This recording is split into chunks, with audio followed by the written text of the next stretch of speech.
राजपुत्र ठकसेन भाग 8। ठकसेन प्रधानाचा जावई बनला।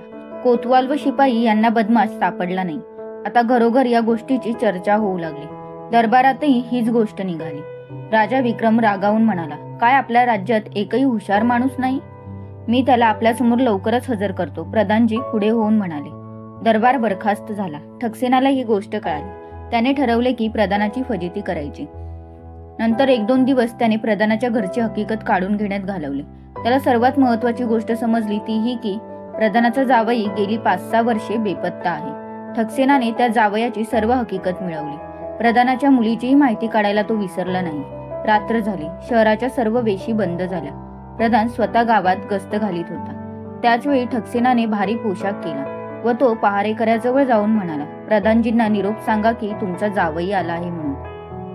पहारेकऱ्याने प्रधानाला तो निरोप सांगितला। प्रधानाला इतका आनंद झाला की तो स्वतःच जावयाच्या स्वागतासाठी वेशीकडे निघाला। ठकसेनाचे रूप, गुण, वागण्याची पद्धत, नम्र बोलणे हे ऐकून हा आपला जावई नसेल अशी शंका सुद्धा त्यांच्या मनात आली नाही। ठकसेन आपल्या प्रवासातल्या गमती सासऱ्याला सांगत होता। बोलता बोलता दोघे जण घरी आले। प्रधान कन्येने आपल्या पतिराजांना फक्त 2दाच पाहिलेले होते। त्यानंतर तो बेपत्ताच झाला होता। लहानपणी पाहिलेला नवरा आता तिच्या फारसा स्मरणात नव्हता। शिवाय आता तो तरुण जवान झाल्याने फरक पडणेही स्वाभाविकच होते।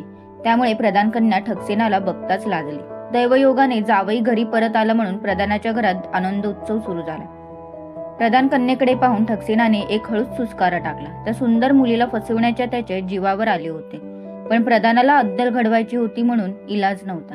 रात्र झाली। प्रधानाने आज मेजवानीचा फार मोठा ताट केला होता। जावयाने सांगितल्यामुळेच त्याने बाहेरील कुणाला आमंत्रण दिले नव्हते, नाहीतर तो मोठी पंगत ठेवणार होता। प्रधान कन्या सर्व साजशृंगार करून जातीने पतीच्या जेवणाकडे लक्ष ठेवीत होती। आज तिने ठेवणीतले सर्व दागिने घातले होते, कारण बऱ्याच दिवसांनी पतिराज घरी आले होते। जेवण झाले, पान सुपारी झाली। नंतर जावयाशी थोडाफार गप्पा मारून प्रधानाने बंदोबस्तासाठी जाण्याची परवानगी मागितली। एका दासीने जावई बापूंना खास महालात नेऊन बसवले। दासी निघून गेली। हा आरसे महाल होता। कोपऱ्यात अत्तराचे दिवे जळत होते। पलंगावर मखमली उषा गाद्या घातल्या होत्या। पुष्पांची शेज तयार केली होती। वातावरण फारच प्रसन्न होते। थोड्याच वेळात हातात सुवर्णाची पंचारती घेऊन प्रधान कन्या महालात आली। एखाद्या अप्सरेसारखी ती सुंदर दिसत होती।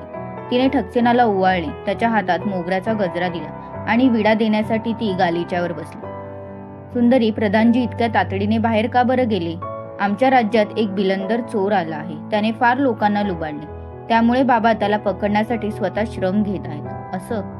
आपण आराम करावा असे ते सांगून गेले आहेत। प्रधान कन्या ठकसेनाच्या हातात विडा देत म्हणाली, काय ग, त्यांची रत्नजडित तलवार ते बरोबर घेऊन गेले का? आपल्याला त्या तलवारीची आठवण आहे? मला वाटलं होतं आपण विसरून गेलात। छे गती कशी विसरेन मी? आपल्या लग्नात त्यांनी मला दाखविली होती। परत पाहावी अशी फार इच्छा आहे। एवढंच ना, मी घेऊन येते ना त्यांच्या तिजोरीतून, जरा थांबावं असे म्हणून प्रधान कन्या निघून गेली। ठकसेन विचार करीत होता। थोड्याच वेळात ती रत्नजडित तलवार घेऊन परत आली। ठकसेनाने ती तलवार म्यानातून बाहेर काढली आणि एकदम वीरश्री अंगात संचारल्याप्रमाणे थरथर कापत म्हणाला, कोण दुष्ट माझ्या सासऱ्याला सतावतो आहे? त्याचा नाश करतो आणि मगच परत येतो। सुंदरी, मला आता जाऊ दे। माझी ही थैली तुझ्या ताब्यात देतो, ती सांभाळ। त्या बदमाशाला घेऊन शक्य तेवढ्या लवकर परत येतो असे म्हणून प्रधान कन्येचा निरोप घेऊन ठकसेन बाहेर पडला आणि माळणीच्या घरी येऊन आरामात झोपला। प्रधानाची रत्नजडित तलवार त्याच्या जवळ होती। सकाळ झाली तरी पतिराज परत आले नाहीत म्हणून प्रधान कन्येने ती थैली आपल्या वडिलांजवळ नेऊन दिली व त्यांना सर्व हकीकत सांगितली। प्रधानाने ती थैली उघडली तेव्हा आत चिठ्ठी लिहून ठेवलेली दिसली, प्रिय प्रधानजी, आपली खास रत्नजडित तलवार माझ्याकडे सुरक्षित आहे।